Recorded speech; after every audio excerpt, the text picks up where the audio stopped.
Bonjour à toutes et bonjour à tous. Et oui, cette année sera une belle année, à n'en pas douter. Vous qui vous levez le matin, qui travaillez dur, vous qui payez le maximum en cantine pour vos enfants et qui n'avez pas le droit à la CAF pour vos logements, qui n'avez pas non plus de plan d'épargne exonéré d'impôts et qui surtout payez des impôts pour souvent pas beaucoup plus de revenus que les moins riches de vos concitoyens. Et oui, je parle bien de vous. Eh bien, on en a eu une belle nouvelle, les amis. Le chef de l'État a confirmé une future baisse d'impôts de 2 milliards d'euros pour les classes moyennes qui interviendra en 2025. L'année prochaine, pourquoi vouloir le bonheur tout de suite ? Nous aurons droit plutôt à une jolie baisse d'impôts. Lors de sa conférence de presse, Jupiter, dit Emmanuel Macron, a annoncé 2 milliards d'euros de baisse d'impôts à l'égard des presque riches. Une déclaration qui vient confirmer une première annonce du chef de l'État faite en mai dernier. Le président de la République avait alors annoncé le montant de la baisse sans en préciser le calendrier.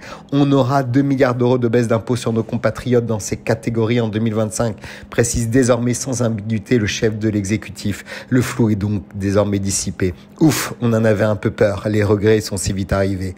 Reste à connaître, me direz-vous, le contour exact que prendra ce geste fiscal. La suspicion n'honore personne et notamment une dernière question centrale, à qui cette baisse d'impôts sera-t-elle exactement destinée ?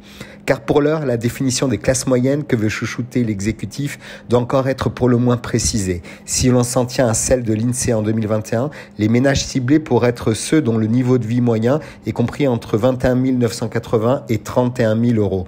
Notre présidente Emmanuel Macron a sa propre définition. Ceux qui sont trop riches pour être aidés et pas assez riches pour bien vivre. Et oui, quand on est président, on sait garder le cap et les analyses à froid.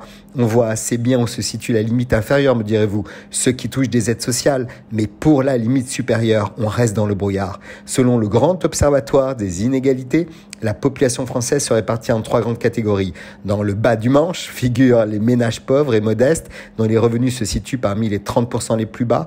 En haut de l'échelle, si elle touche les 20% qui gagnent, les ménages aisés, et 1% que l'on qualifie de riches, mazettes. Et entre les deux, les presque 50% qui constituent la classe moyenne.